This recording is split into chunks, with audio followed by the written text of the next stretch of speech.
Anand, how many years were you in the US before you came back? About 13 years, 13 to 14 years.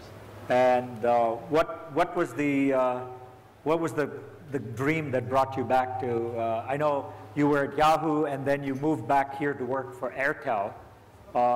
Why did you do that? Why did you decide to come back?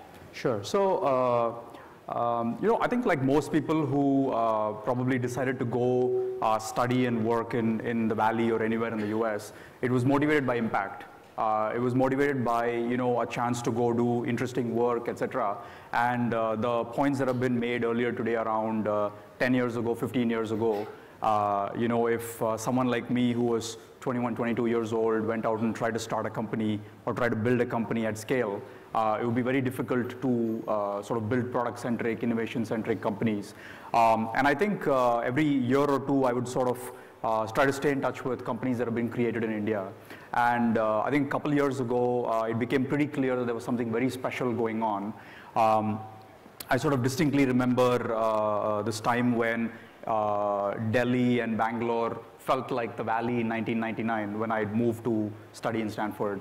And so it distinctly felt like something very magical was going on. And it also felt like, we have a 6-month-old now, so I have a lot of infant analogies, baby analogies. It felt like the baby could either go up well or grow up badly. But if the right set of people, with the right kind of giving, generous attitude sort of, did the right things, the ecosystem would grow in the right way. And it felt like it was great for, someone like me who had always moved to the US for impact to come back and create impact in India. Great. And now you moved from Airtel to take this amazing job at Snapdeal. Yeah. And I know Snapdeal is this whole e-commerce play, but e-commerce, as we all know, is more than just doing a transaction, right? And so can you talk a little bit about, I know you had a big sale a couple of days ago as well, yeah. right? So can you talk about what it is that Snapdeal has as the platform, more than transactions, and what happened at the big sale a couple of days ago? Yeah. So I'll start with the big sale. If you how many of you know there was a big sale on Snapdeal? Okay. Yeah. So we started out with the Monday, and then we decided to extend it to the entire week because it's a good week to extend it for the whole week. So it's if you felt like shopping on PC, there's nothing wrong with you. It's perfectly normal. You can use it on all platforms. It's fine.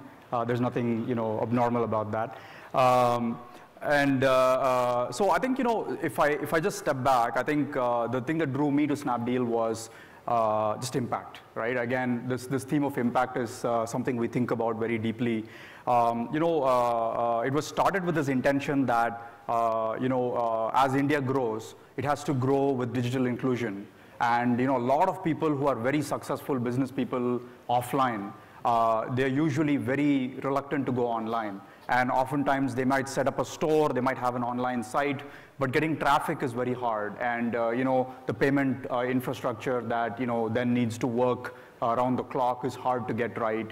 And then how do you sort of aggregate demand, et cetera, et cetera. So Snapdeal is built as an open marketplace. We have about 200,000 sellers on the marketplace today.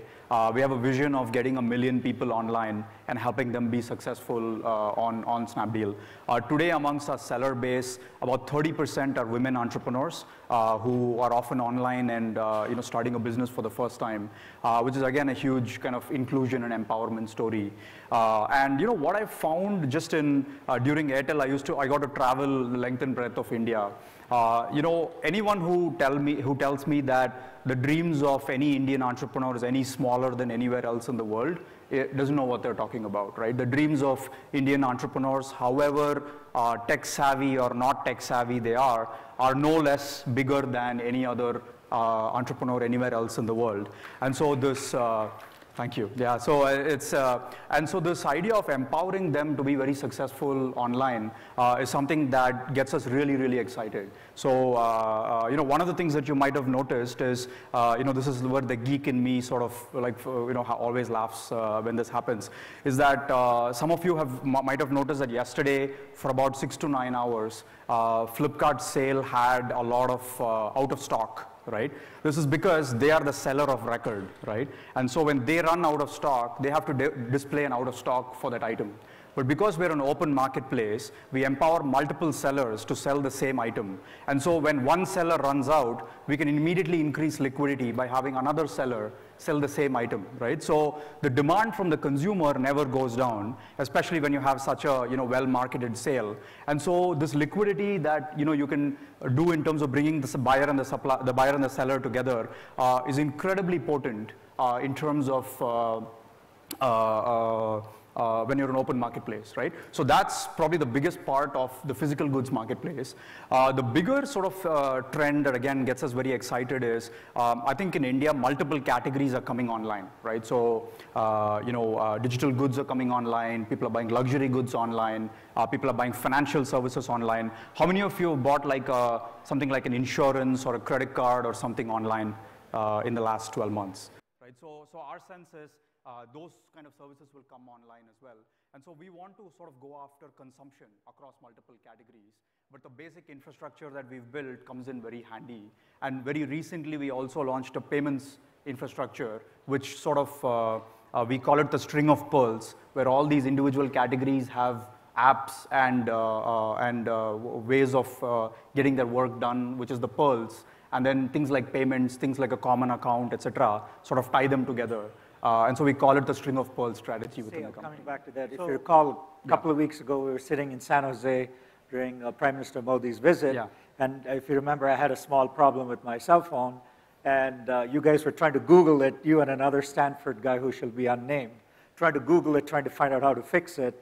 And at the end, the solution was restart the phone. Right? So did you have to do a restart during the sale at Snapdeal? So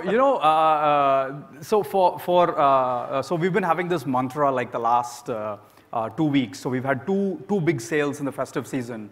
The mantra has been boring is good, right? So we don't want drama. We've been rehearsing for this the entire year. I felt like from literally when Diwali happened last year, I felt like Diwali never ended for us. We just started preparing for this Diwali at the end of last Diwali season. And all that preparation is coming in extremely handy. And, I think Diwali is really a time of homecoming. It's a time of joy. It's a time when literally everyone comes home. And they shouldn't be thinking about our sale. They should be thinking about their lives and all the amazing things that are happening in their lives. And our sale and our technology and all that stuff should just disappear into the background, right? I shouldn't have to remember that if I logged in through the mobile web, the sale is not available. I shouldn't remember that I should log in at 4 a.m. To get the stock. Otherwise, it's going to go out of stock, right? All I need to wake up and think about is who are my loved ones and what do I want to get them today? And the sale should just work, right? So we're actually very pleased to share that the last 2 sales that we've had about 10x increase in sales, 10x surge in sales. We sold, this Monday, we sold 1 smartphone every 5 seconds. 5 smartphones every second. So I'm just getting confused with my numbers. And this is an improvement from 3 smartphones every second a week ago. Which is again quite incredible because it's these smartphone users that are coming online that's driving the e-commerce revolution in India. So these movements are so related with each other, and we literally had 0 downtime. So both the sales, 10x surge in volume, no downtime, right? So boring is good is a huge philosophy for us. And again, the way I think about it is, I think a company like Amazon, which is the gold standard of e-commerce in the US, companies in India have to be world-class to compete against an Amazon-like platform who is in India now. And so we want to build the best consumer experience in the country. This includes our apps, this includes great design, this includes no downtime, this includes great logistics. So the other statistic that we're really pleased to share is of all the orders that we got on Monday, 85% of the orders were shipped on the same day for customers. And I ordered 2 iPhones, and I got one of them yesterday and one of them today within the same 24 hours. And this is the best consumer experience I've ever had at Snapdeal. And we've had 85% of our consumers get the orders shipped on the same day. The other really interesting number is all 100% of orders placed on Monday were delivered within the promised time frame. There's probably like a 1 or 2% variance for local conditions. But literally every order that was placed on Monday was delivered within the promised time frame, which is, I think, the start of what world-class looks like for us. So what we're sort of really obsessed about is across the supply chain, across the consumer experience, just building the best experience for consumers in this country. So the other thing I think you talked about a little bit is it's more than a transaction, right? It's the commitment, it's the whole experience. And I know you bought a company, Freecharge, on the payments side, right? Yeah. Can you talk a little bit more? Because the payment space has been pretty boring as well, and PayPal started, I don't know, 10 plus years ago. Yeah. I mean, what is happening in the payment space? What do you see the disruptions and innovations there? Yeah. So, payments are actually a great way of communication, right? Like, I think when you buy from someone, when you sell to someone, you're actually talking to each other, right? If you sort of look at the vision that Jack Dorsey has for Square, he wants to do with payments what he did for Twitter with communication, right? Because payments are probably one of the most ignored form of communication between buyers and sellers, between buyers and buyers, peers, et cetera, et cetera. And we think payments is a huge area for disruption. We did something that I'm extremely proud of. We built an entire payment stack within the company in about 3.5 months. It was an incredible engineering team within the company that built the entire payment stack within 3.5 months. And when Snapdeal purchased a company called Freecharge about around March or April, it was clear to us that Snapdeal was focused on transactions that people want to do. If I'm buying a football for my nephew or if I'm buying a smartphone, those are very emotionally involved transactions. Whereas like if I want to recharge my prepaid account, right, nobody wakes up in the morning and is super excited about recharging their prepaid account or paying their bills, etc. So we felt like there is a category around transactions that people want to do and transactions that people need to do, right? And we wanted to empower both. And we also wanted to build a payments layer that was at the middle of it all. So we launched a wallet about 3 weeks ago.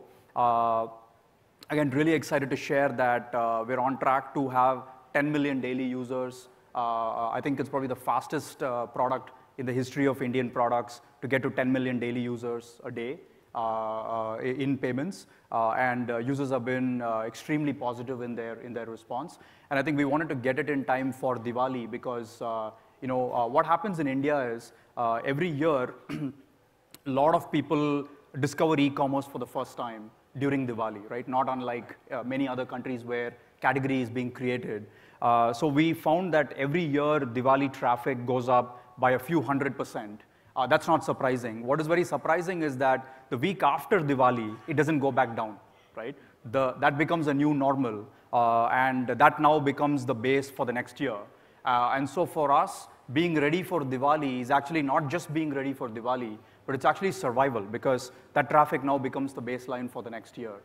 So I think over the next year, you'll probably see a huge amount of disruption in payments. We are really excited about this space, and we actually feel like it brings a lot of these pieces together. Again, going back to the string of pearls, I think payments is one of the strings that ties the whole thing together.